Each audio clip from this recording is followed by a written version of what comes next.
दोस्तों मैं आपको बताना चाहूँगा कि जो ये बंकर बनते हैं ना, तो these bunkers are made underground, और जिनको हम टनल भी कहते हैं। और आप ऐसे समझ लीजिए कि जैसे कि हमारे मेट्रो टनल होती है, जैसे अंडरग्राउंड मेट्रो बनती है, और टेक्नोलॉजी सिमिलर है, बट पूरा ये कंक्रीट की बनी होती है, but high strength concrete and high strength steel use होती है।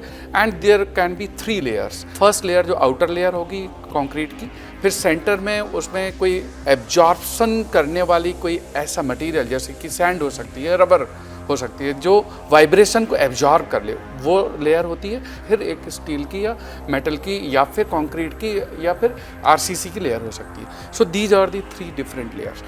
जब ब्लास्ट होता है तो उस समय एक तो हीट प्रोड्यूस होती है, दूसरा वाइब्रेशन प्रोड्यूस होता है, और तीसरा जो एक इम्पैक्ट है जिसकी वजह से टेंसाइल स्ट्रेसेस और कंप्रेसिव स्ट्रेसेस डेवलप होते हैं, वो मैकेनिज्म होती है। तो जो ये मटेरियल हम यूज कर रहे हैं बंकर बनाने में, तो concrete can withstand the compression forces, steel can withstand the tensile forces, और जो उसमें रबर या सैंड यूज कर रहे हैं, that can withstand the shock, that can absorb the shock.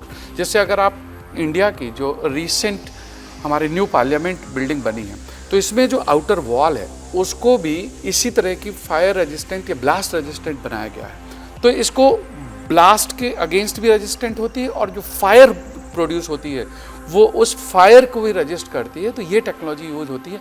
But कुछ चीज़ों का बहुत ध्यान रखना होता है इसके अंदर, कि one tunnelling should have a complete ventilation, then there should be water proofing, there should be the air circulation, there should be the movement and storage and water provision. तो इसमें बहुत सारे और भी चीज़ें हैं, जैसे सर्विसेज हैं, इलेक्ट्रिसिटी है, सप्लाई, इस सब को बनाया जाता है। तो it's like a basement home, it's underground home.